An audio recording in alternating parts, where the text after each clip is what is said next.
اگه دنبال لوازم آشپزخونه باشی باید اسم برند گوسونیک به گوشت خورده باشه.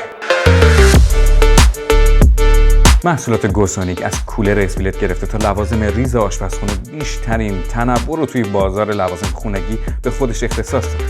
آیا واقعا گوسونیک برند معتبریه؟ محصولاتش ساخت کجاست؟ گارانتی معتبر داره یا نه؟ و کلی سوال‌های دیگه. من پدرام هستم و اینجا کالا رسیده. میخوام به طور مفصل برند گوسونیک رو بهتون معرفی کنم و کلی اطلاعات بهت بدم که خیلی‌ها بهت نمیگن. قبلش برای حمایت از ما این ویدیو رو لایک کن.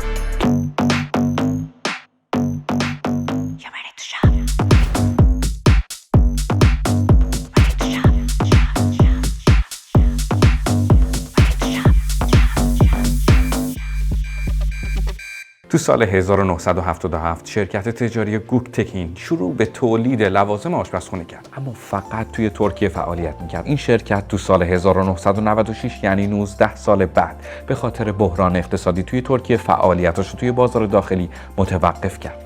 اسمش رو به گوسونیک تغییر داد و تمرکزش رو فقط روی بازار بین المللی گذاشت. در حال حاضر اکثر محصولات گوسونیک تولید چینه و از امارات و عراق وارد ایران میشه.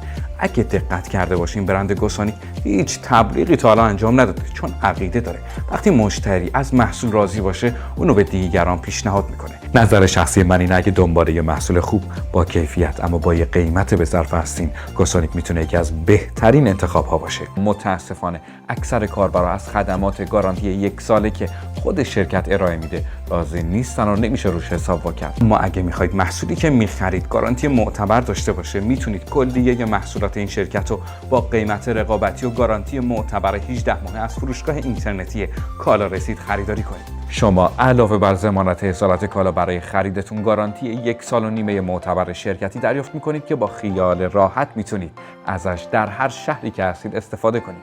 برای ثبت سفارش و اطلاعات بیشتر میتونید به وبسایت کالا رسید که لینکش رو این پایین گذاشتم مراجعه کنید. اگر اطلاعات این ویدیو براتون مفید بوده با دوستاتون به اشتراک بذارید و نظرتون رو برامون کامنت کنید. مرسی از نگاه قشنگتون که ما رو حمایت میکنید.